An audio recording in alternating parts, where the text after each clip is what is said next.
Building गिरने की सूचना मिल रही है। ख्वाजा गरीब नवाज की दरगाह के पास बिल्डिंग गिरने की बड़ी सूचना सामने आ रही है। आपको बताते चले कि ख्वाजा गरीब नवाज पर उर्स को लेकर तैयारियां की जा रही हैं। करीब 450 पाकिस्तानी जायरीन के भी पहुंचने की सूचना। और इस बीच यहां से बेहद परेशान करने वाली खबर, जहां पर दरगाह के पास ही बिल्डिंग गिर गई। बिल्डिंग गिरने से पूरे क्षेत्र में हड़कंप मचा हुआ है। फिलहाल कोई अपडेट नहीं है कि क्या वहां पर कोई जनहानि भी हुई है, कोई घायल भी हुआ है, लेकिन बड़ी सूचना यही है कि एक बिल्डिंग गिरी है जिससे कि पूरे क्षेत्र में हड़कंप मच गया है। ख्वाजा गरीब नवाज की दरगाह के पास बिल्डिंग गिरने की सूचना है। अजमेर से इस वक्त की सबसे बड़ी खबर आपको बता रहे हैं, जहां पर एक बिल्डिंग गिरी है। अब सवाल ये है कि ये बिल्डिंग कैसे गिरी। 3 मंजिला ये इमारत जहां पर यह हादसा हुआ, बिल्डिंग गिरने से नुकसान भी हुआ है। खादिम की ये बिल्डिंग बताई जा रही है। तस्वीरें भी सामने आ चुकी हैं। क्या ये बिल्डिंग जर्जर हो चुका था?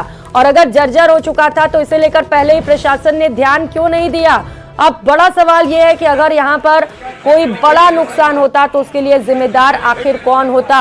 ये तस्वीरें आप देख पा रहे हैं, जहां पर बिल्डिंग गिरने के बाद बड़ी संख्या में पुलिस भी मौके पर पहुंच चुकी है, अधिकारी भी पहुंचे हुए हैं। अब पूरे मामले को लेकर समीक्षा की जाएगी कि आखिर ये बिल्डिंग कैसे गिरी, इसके पीछे वजह क्या रही।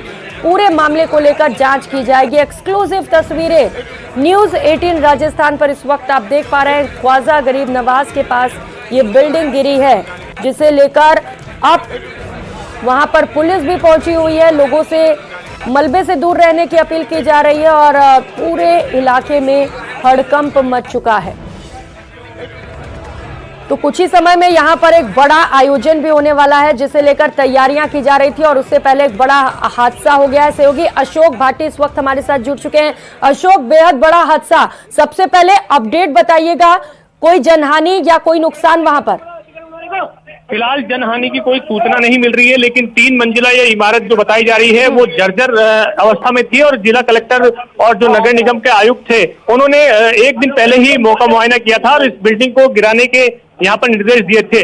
लेकिन इससे पहले ही जो बिल्डिंग है वो धराशायी हो गई है। हालांकि इसके अंदर कौन था कौन नहीं था अभी इसकी कोई जानकारी नहीं मिल पा रही है, लेकिन पूरा प्रशासनिक अमला जिला कलेक्टर, एसपी के साथ ही निगम आयुक्त और सिविल डिफेंस के साथ साथ अनेक जो टीमें हैं वो यहाँ पर पहुंच चुकी हैं। आपको बताएं, क्योंकि ये तंग गलियां हैं, 4 फीट 5 फीट की जो गली है उसके अंदर से होते हुए सबको यहाँ आना पड़ रहा है। ऐसे में बहुत मुश्किल है यहाँ से जो रेस्क्यू करना, वो जो है नुकसान यहाँ पर हो सकता है। हालांकि अब तमाम जो लोगों को यहाँ से समझाइश की जा रही है, 5 नंबर गेट के सामने है और आसपास में बिल्कुल इलाका जो है वो गलियों से और तंग गलियों से भरा हुआ है। ऐसे में यहाँ से जो रेस्क्यू ऑपरेशन है उसको करना भी बहुत मुश्किल हो रहा है। आपको बताऊं, क्योंकि जिला कलेक्टर खुद पहुंची है, ऐसे में रेस्क्यू की टीम जो है वो यहाँ पर पहुंची है और सभी को यहाँ से अलग अलग करने का प्रयास किया जा रहा है, जिससे कि जो उसको बनाया जा सके और जो रेस्क्यू टीम है वो अपना काम जो है बखूबी कर सके। लेकिन रेस्क्यू टीम और जो इमरजेंसी सेवाएं हैं वो भी यहाँ पर पहुंचना बहुत मुश्किल है, क्योंकि दरगाह की जो तंग गलियां हैं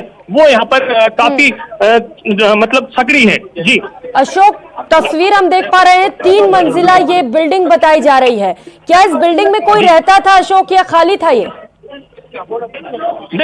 जानकारी के हिसाब से लंबे समय से खाली था, लेकिन अब क्योंकि उर्स का मेला था, ऐसे में खुला था या बड़ा, इसकी भी कोई जानकारी अभी तक स्पष्ट नहीं हो पाई है। लेकिन फिलहाल जो व्यवस्थाएं हैं उसको यहाँ पर बनाया जा रहा है। अंदर जो रेस्क्यू, क्योंकि जो बिल्डिंग है उस अंदर मटेरियल है उसको यहाँ पर बाहर निकाला जाए, उसके नीचे कोई दबा है या नहीं दबा है, क्योंकि भीड़ भाड़ वाला इलाका है, गली है और गली में कई जो मकान हैं वो भी मौजूद है। और ऐसे में उसको किस तरह से बाहर निकालते हुए जल्दी से जल्दी व्यवस्थाएं बनाते हुए अगर अंदर कोई फंसा हुआ है तो उसको निकालने की व्यवस्था हो सके, तमाम जो व्यवस्था है वो। अशोक, आप बता रहे हैं कि सकरी गली है, यानी कि हो सकता है वहां से कोई गुजर रहा हो, आसपास का कोई व्यक्ति अगर इसके अंदर दबा होगा, तो सबसे पहले जरूरी है कि रेस्क्यू ऑपरेशन जल्द से जल्द शुरू हो। रेस्क्यू टीम से बात हो पाई? क्या कह रही है टीम, कितना वक्त लग सकता है? क्योंकि 3 मंजिला इमारत बताई जा रही है, मलबा काफी ज्यादा होगा। 4 फीट की गली है, लेकिन बताया जा रहा है कि जो आसपास के लोग हैं उनसे बात हुई तो उन्होंने कहा कि मकान खाली है, लेकिन जब ये गिरी थी उस दौरान भी कोई यहाँ मौजूद नहीं था। लेकिन फिर भी जो है तमाम व्यवस्थाएं यहाँ पर की जा रही है, क्योंकि इसको जल्द से जल्द जो है मिट्टी है या फिर जो मलबा है उसको यहाँ पर निकाला जा सके। निकालने के बाद ही जो तमाम व्यवस्था है उसको बनाई जा सकती है। अंदर कोई दबा है या नहीं है यह भी पाना अभी मुश्किल होगा, जब तक कि जो 3 मंजिला इमारत है, क्योंकि हालांकि 100 गज के एरिया में ऐसे में जो 100 के एरिया में जो मलबा है उसको यहाँ पर जो है बाहर निकालने का जो काम है वो घंटों तक यहाँ पर हो सकता है। उसके बाद जो अंदर कोई है या नहीं है, दब रहा है या नहीं दब रहा, वो कुछ देर के बाद ही मालूम होगा। जी, नजर बनाए रखिए अशोक। लेकिन ये तस्वीर हम जो देख पा रहे हैं ये काफी सारे सवाल भी खड़े कर रही हैं, क्योंकि यहाँ पर उर्स का मेला होने वाला है जिसे लेकर कई दिनों से तैयारियां की जा रही हैं और किसी की नजर यहाँ पर नहीं पड़ी। ये बड़ा सवाल है, अगर कोई जनहानि होती है तो जिम्मेदार कौन होगा इसके लिए? जी बिल्कुल, उर्स का मेला जो है 8 तारीख से झंडे की रस्म से शुरू होने वाला है और इस झंडे की रस्म के साथ ही कई लोग जो हैं, सैकड़ों की संख्या में तो यहाँ पर लोग वैसे ही मौजूद हैं। जो छुट्टियां हैं उसको देखते हुए उर्स के जो मेले से पहले ही कई लोग जो है यहाँ पर आए हैं और जानकारी के हिसाब से जो दुकानें थी वो संचालित पहले से ही हो रही थी।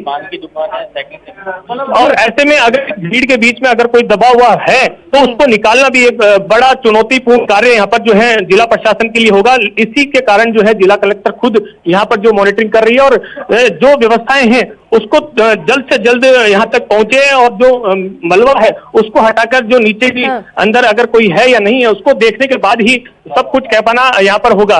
उर्स मेले की शुरुआत जो है 8 तारीख से होनी है। कई जो जायरीन हैं, सैकड़ों की संख्या में जायरीन यहाँ पहले ही पहुंच चुके हैं और हजारों की संख्या में जायरीन आने वाले हैं। इससे पहले अगर इस तरह का हादसा होता है तो ये प्रशासनिक अमले पर सुरक्षा जरूर मतलब सवाल जरूर खड़े करता है। जी बिल्कुल अशोक, सूचना यह भी है कि तकरीबन 450 पाकिस्तानी जायरीन भी पहुंच रहे हैं।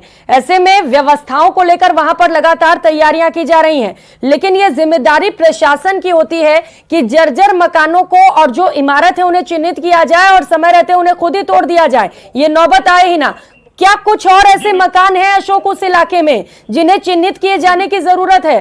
क्योंकि अगर आगे ऐसा होता है मेले के दौरान तो बड़ा हादसा हो सकता है। जी बिल्कुल, दर्जनों ऐसे मकान हैं जो इसके आसपास जर्जर हैं और जिला कलेक्टर जो भारती दीक्षित हैं और एसपी हैं उन्होंने कल ही ये जो मकान है उसका जायजा किया था और तोड़ने के निर्देश दिए थे। इसके अलावा जो मकान जो जर्जर अवस्था में थे उनको भी हटाने के निर्देश दिए थे, लेकिन अब ऐन वक्त पर जब उर्स मेला शुरू होने पर है, चंद दिनों बाद जो है यहाँ पर हजारों की संख्या में जायरीन मौजूद होंगे और अभी वर्तमान में भी सैकड़ों की संख्या में जायरीन यहाँ पर पहुंचते हैं। भीड़ भाड़ वाला इलाका है, कई लोग जो यहाँ पहले से ही पहुंच जाते हैं और क्योंकि व्यवस्थाएं उस समय बन नहीं पाती, ऐसे में महीने 2 महीने पहले ही इस व्यवस्था को कर लेना चाहिए था। लेकिन इसके बावजूद भी ये अगर जर्जर बिल्डिंग है उसको नोटिस देने के बावजूद भी अगर नहीं गिराया है तो ये प्रशासनिक अमले पर सवाल जरूर खड़े करता है। लेकिन फिलहाल जो है सबसे पहले ये प्राथमिकता सभी की है कि मलबे को हटाकर पूरा साफ किया जाए और देखा जाए कि नीचे कोई है या नहीं है। फिलहाल जो लोग आसपास के लोग हैं उनका कहना है कि कोई यहाँ पर मौजूद नहीं था,